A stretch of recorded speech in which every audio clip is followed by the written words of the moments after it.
Salut à tous, bienvenue sur l'Institut Online. Alors aujourd'hui, on est en classe, donc décryptage d'une des épreuves du CEB qui arrive tout bientôt.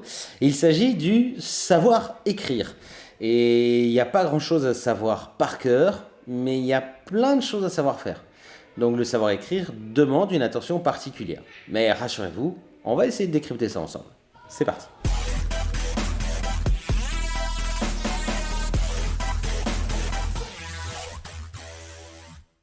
Chaque année, une épreuve du CEB consiste à rédiger une production d'écrit et on vous demande de rédiger une certaine forme de production d'écrit sur un sujet ou un thème en particulier. La forme que vous allez devoir utiliser cette année, c'est la lettre.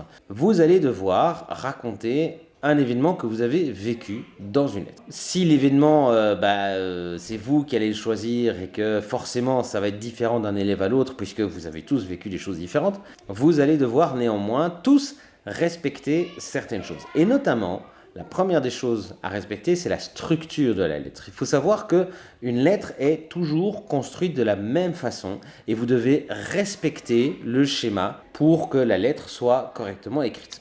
La première chose à écrire, c'est la date et le lieu où la lettre a été écrite. Bruxelles, le 16 juin 2021. La date et le lieu se mettent généralement tout en haut à droite de la page. En dessous de la date et du lieu, on a ce qu'on appelle la formule d'interpellation. C'est-à-dire que vous allez nommer le destinataire, donc la personne à qui votre lettre s'adresse. Généralement, quand c'est une personne qu'on connaît bien, on va utiliser certains mots, par exemple cher, chers grands-parents, chers parents, chers amis, etc. etc. Si c'est un titre, si vous écrivez à quelqu'un que vous ne connaissez pas mais qui a un titre important, vous utilisez son titre. Donc par exemple, Madame la directrice. Dans cette première partie, vous devez également spécifier la raison qui fait que vous écrivez. Alors attention, ça doit être vraiment très résumé. Exemple, chers grands-parents, je vous écris pour vous donner des nouvelles de nos vacances. C'est très résumé, c'est une phrase, et ça suffit pour savoir de quoi ça va parler. En gros, évidemment, puisque le détail, il faut lire ce qu'on appelle le corps de la lettre, qui est la partie suivante. Le corps de la lettre est divisé en plusieurs parties qu'on appelle les paragraphes, et chaque paragraphe va reprendre une idée principale. Donc n'hésitez pas à espacer les paragraphes, forcément pas trop, il ne faut pas 10 cm entre paragraphes, mais n'hésitez pas à les espacer un peu parce que c'est plus agréable de lire un texte qui est un peu aéré, donc qui n'est pas en un seul bloc.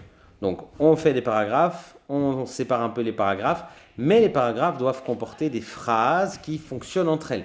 C'est-à-dire que si vous parlez de choses complètement différentes, vous ne les mettez pas dans le même paragraphe. D'accord ? Une fois que vous avez écrit vos paragraphes, vous devez conclure la lettre. Donc vous devez écrire une phrase qui va servir de conclusion. Exemple, je pense à vous et je vous embrasse très fort. Ou alors, si vous écrivez à quelqu'un pour avoir un travail, par exemple, c'est veuillez accepter mes salutations distinguées.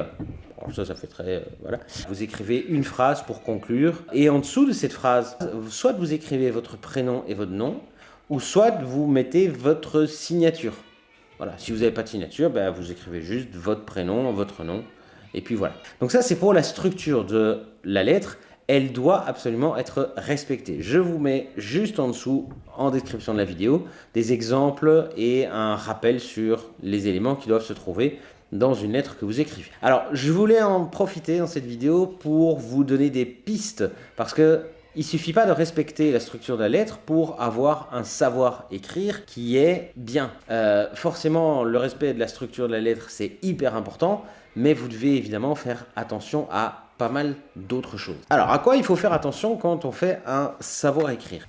La présentation de votre texte. Si votre texte est bien présenté, s'il est soigné, s'il est bien écrit, si on sait tout lire, s'il est aéré, s'il est agréable à lire, en gros, forcément, c'est déjà un bon départ. D'accord ? Si votre texte est à l'état de brouillon, c'est pas la meilleure chose à faire. Soignez votre texte, faites en sorte que ce soit agréable pour la personne qui va le lire. Une deuxième chose, c'est que vous devez montrer que vous respectez la structure de la lettre. Les gens qui vont corriger votre lettre vont regarder et vont vérifier si les différents éléments qui doivent être dans une lettre sont présents dans la vôtre. Donc vous devez vous assurer que les différents éléments d'une lettre sont présents dans ce que vous avez écrit. Et une dernière chose extrêmement importante, le savoir écrire va permettre de voir si vous utilisez les différentes règles de grammaire, de conjugaison, d'analyse qui ont été vues pendant toutes vos années de primaire. Ah bah oui, ça sert aussi à ça. Donc ça veut dire que les règles d'accord, féminin, masculin, entre le nom et l'adjectif, doivent être respectées. L'accord entre le sujet et le verbe doit aussi être respecté dans vos phrases. La majuscule et le point. Alors, je sais bien que moi, je le répète à longueur d'année. Je suis en sixième, hein, je le répète à longueur d'année. Mais de plus en plus d'élèves oublient soit de la majuscule, soit de le point, soit de les deux. Pour moi, personnellement, une phrase qui comporte pas de majuscule ou pas de point ou aucun des deux, c'est une phrase qui n'est pas correcte.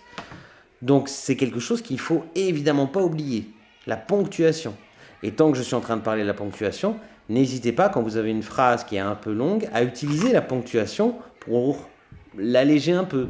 Donc quand vous avez deux idées dans une phrase, vous n'êtes pas obligé de d'écrire une longue phrase avec plusieurs idées. Vous pouvez aussi entrecouper la phrase de virgule. Utilisez les signes de ponctuation. Quand vous voulez expliquer quelque chose, vous utilisez les deux points. Quand vous parlez de deux idées différentes dans la même phrase, le point-virgule, etc., etc. Tout ça, ça permet de voir si vous utilisez correctement les différentes matières. Une dernière chose extrêmement importante, les verbes que vous utilisez doivent fonctionner l'un avec l'autre. C'est-à-dire que vous ne pouvez pas mettre un premier verbe au présent et puis la phrase d'après au passé composé, la troisième phrase à l'imparfait, la quatrième au passé simple. Non, ça ne va pas fonctionner comme ça. Donc vous devez utiliser des temps qui vont fonctionner ensemble, qui concordent. Vous devez utiliser la concordance des temps. Je vous mettrai en description ici un petit rappel sur comment fonctionnent les différents temps l'un avec l'autre, quand est-ce qu'on utilise l'un, quand est-ce qu'on utilise l'autre, mais il y a des temps qui fonctionnent très bien ensemble. Le présent et le passé composé, ça marche. Le passé composé et l'imparfait, ça peut fonctionner. Le passé simple et l'imparfait, ça peut fonctionner. Donc voilà. Par contre, si vous utilisez dans la même phrase le conditionnel, l'impératif et le futur simple, il faut voir la phrase, quoi. Parce que c'est un peu bizarre comme structure. N'hésitez pas, quand vous avez terminé votre brouillon, parce que vous devez d'abord faire un brouillon avant de faire la mise au propre, n'hésitez pas à relire votre savoir-écrire en vérifiant les accords entre les noms et les adjectifs, entre les sujets et les verbes, etc. Parce que l'orthographe, forcément, ça fait partie des choses qui sont évaluées, des choses qui sont cotées. C'est tout pour cette vidéo, j'espère que ça vous sera utile. Je mets des liens en description de la vidéo avec des exemples de grilles de correction pour vraiment attirer votre attention sur ce qui est important. Je mets aussi des liens vers la structure de la lettre et vers des exemples de lettres. Comme ça, vous vous familiarisez le plus possible et vous avez toutes les chances de votre côté pour cartonner dans ce savoir-écrire. Voilà. N'hésitez pas, comme d'habitude, un pouce en l'air, vous pouvez vous abonner, partager la vidéo, etc., etc., etc. Vous commencez à connaître la routine. Je vous dis à très très vite sur un site online. N'oubliez pas, le CEB, vous allez cartonner, j'en suis sûr. Et à très très bientôt. Prenez soin de vous. Ciao.